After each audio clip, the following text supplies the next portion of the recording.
સુરતના વરાછા વિસ્તારમાં આવેલી જગદીશનગર સોસાયટી ખાતે ગટરના પાણી પીવાના પાણીમાં ભળી જતા કોલેરા ઝાડાઉલટીનો રાફડો ફાટી નીકળ્યો હતો। સ્થાનિકો દ્વારા મહાનગરપાલિકાને વારંવાર ફરિયાદ કરવા છતાં કોઈ નહીં આવતા સ્થાનિકો દ્વારા પોતે ગટર સાફ કરવાની અને જ્યારે આખી સોસાયટી કોલેરા ઝાડા અને ઉલટીમાં સપડાઈ ગઈ ત્યારે તંત્રની આંખ ખુલ્લી અને 25 થી વધારે રહીશોને હોસ્પિટલ ખાતે દાખલ કરવામાં આવ્યા। સ્થાનિકોનું કહેવું છે કે 6 મહિના પહેલા જ ગટર લાઇન નવી નાખી છતાં હલકી ગુણવત્તાના કામ હોવાથી ગટરનું પાણી પીવાના પાણીમાં ભળી જતા એસએમસીની લાલિયાવાડીનો ભોગ રહીશોને બનવું પડ્યું।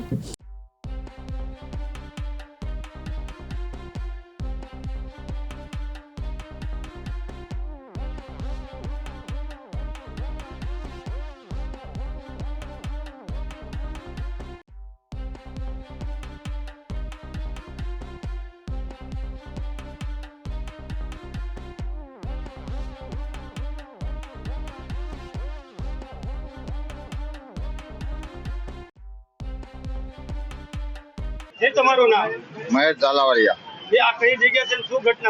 जगदीश नगर सोसायटी से गटर लाइन बोरिंग में भरी गई है।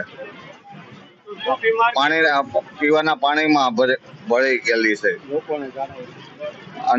जगदीश नगर में बे त्रण शेरी में झाड़ा उल्टी ना केस थी गया है 100 થી વધારે લોકોને।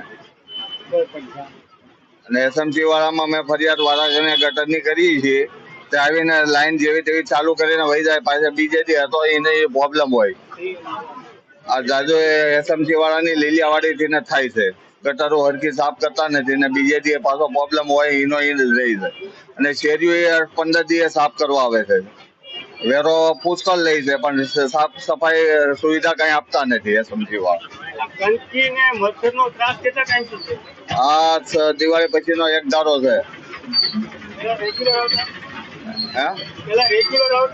પેલા આવતા પણ એકાત્ર આમ રેગ્યુલર નહીં ક્યારેક આ ફરિયાદ કરીએ તો આવતા હાથે તો આવતા જ નથી શેરી સાફ કરવા। ઘનશ્યામભાઈ ગોધાણી આ જગદીશનગર સોસાયટીની અંદર ડ્રેનેજ લાઇનનું પાણી બોરિંગમાં આવવાથી આ વિસ્તારના ગરીબ લોકોને ઝાડા ઉલટી એના કેસ વધી ગયા છે। ઓછામાં ઓછા 25 થી 40 કેસ આવેલા છે। હાલમાં 20 કેસ સમીરવરમાં હોસ્પિટલમાં દાખલ છે। જ્યારે અધિકારીઓનો ખ્યાલ આવ્યો કે ભાઈ આ વિસ્તારમાં ઝાડા ઉલટીના કેસ થઈ ગયા છે તાબડતોડ આ લોકો આવી અને સાફ સફાઈ કરવા મળ્યા કે એ કોઈ ગુનામાં ન આવે એ માટે। અને અમે આ ડ્રેનેજ લાઇન જે લોક થઈ ગઈ હતી 5 થી 6 ચેમ્બરો એ અમે 3 જણા લોકો થઈ સફાઈ કરી અને એના કર્મચારી એક આવી અને અમારી સાથે ઉભા રહ્યા હતા। અમે મહેનત કરી। અમારી માંગ છે કે આ લોકો અવારનવાર આવીને અહીં સાફ સફાઈ કરે। ડ્રેનેજ લાઇનમાં જે અવારનવાર લોક થઈ જાય છે એ સફાઈ કરાવે।